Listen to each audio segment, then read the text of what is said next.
What up there, cyber friend? This is Midiman again, coming at you from Walker's Music, and with another snippet of information.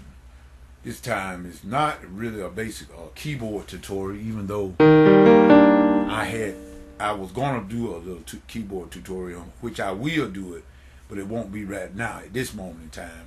I might do one a little bit later on. It might be tonight. I'm not for certain. I want to show some techniques about using just two basic chords and how you can solo them two chords, or even just make a whole, perhaps just about a whole composition from just the use of just two chords.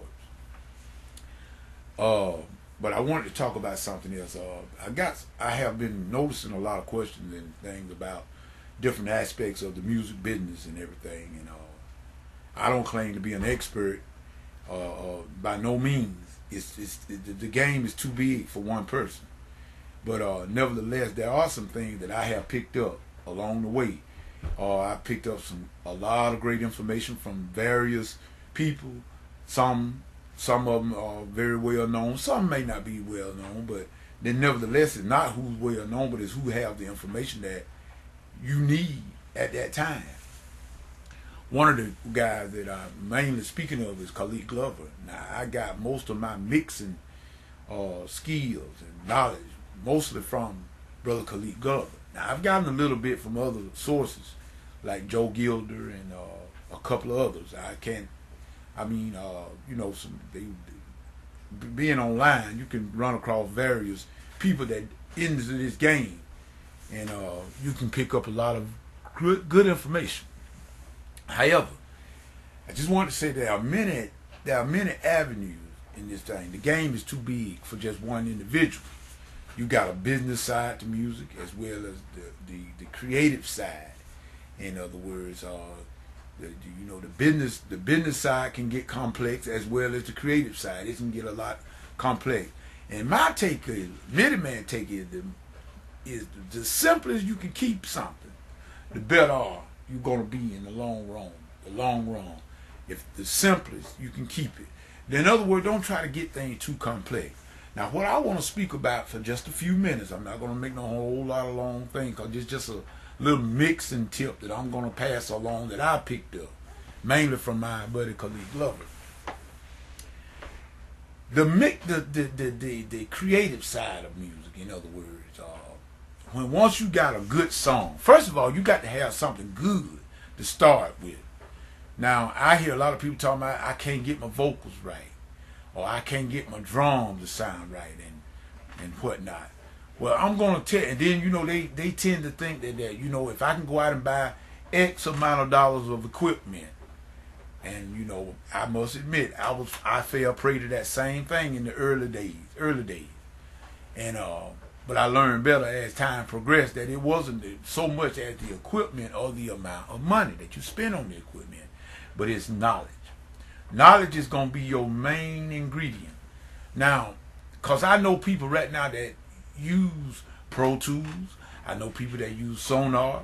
I know people that use Logic. I know people that use Digital Performer.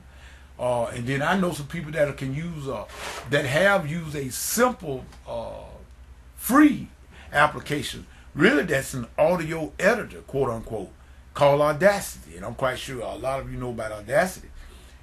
And made some killer grooves and some killer songs with just Audacity alone. Because why? They had a little knowledge and perseverance, and they sat down at the game. Now, to these, okay, I want to try to keep this video up at least under 10 minutes. Everybody holler, well, I can't get my vocals right. I can't, something is not sounding right. They are not matching with the drum, or with the keyboard part, or whatever. First of all, people, let me let you in on a little secret. You know those little buttons on your mixer called mute and solo? Use them. It's another little button, it's another knob on there called a pan knob. Use it. You see, most of the problem with most people when it comes to mixing, and I'm no master at it, people, believe me, but I'm just passing on information that I've heard mainly from a man that knows what he's talking about, Brother Khalid Glover. He's a master engineer, audio engineer. But now, those buttons and switches on that mixer, they are not there just because they didn't have nothing else to put there.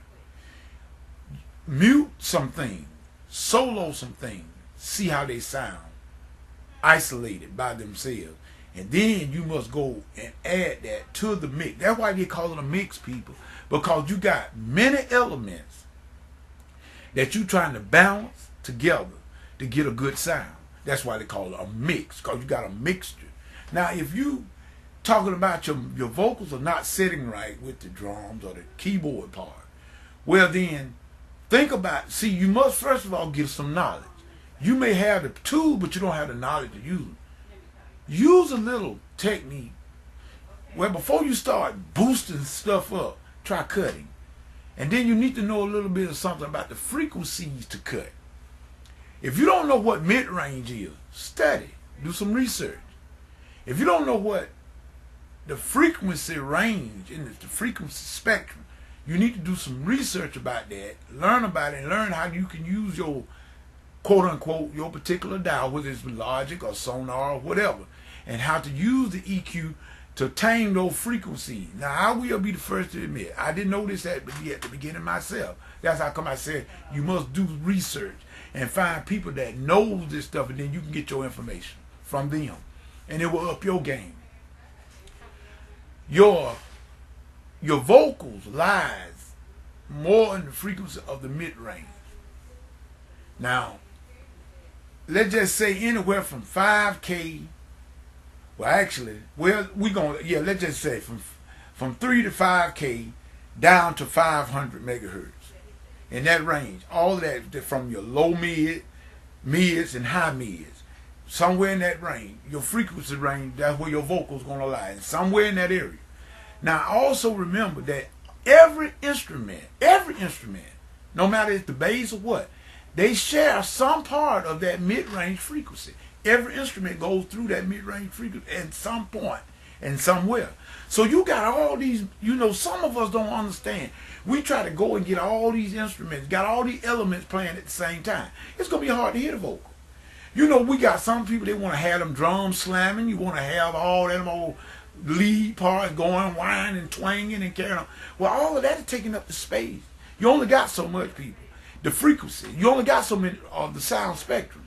So if you got all them instruments hollering and crying in there, and they all sharing the same frequency range, you got these loud guitars and drums, and then you got these lead synth parts and all of them screaming. How is you going to hear the vocal? You just think about it. How is you going to hear the vocal? And then most of it pan dead center. Now, come I said, they put them panning knobs on there for you to move some of the stuff out of each other's way. And I heard, and I'm going to cut this video off, and I'll come back when I do a keyboard tutorial. I'm gonna try to demonstrate this.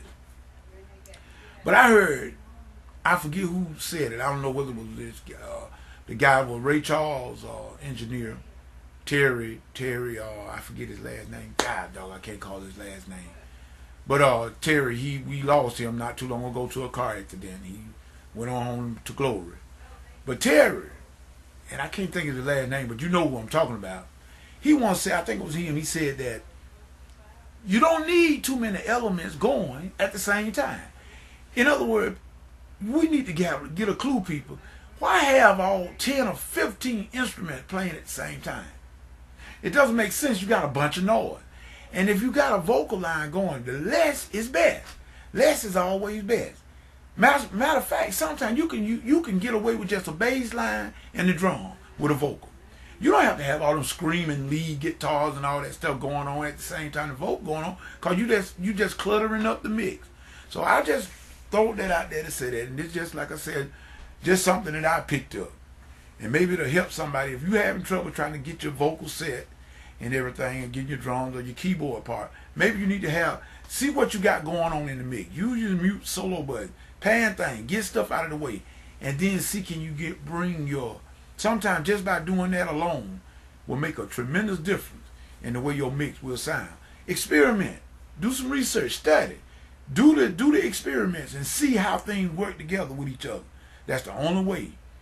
That's the only way you're going to get better at the game, especially when it comes to getting your mixes and your tracks can sound up to the level with commercial releases that the big boys are putting out, you'll be a big boy yourself or a big girl.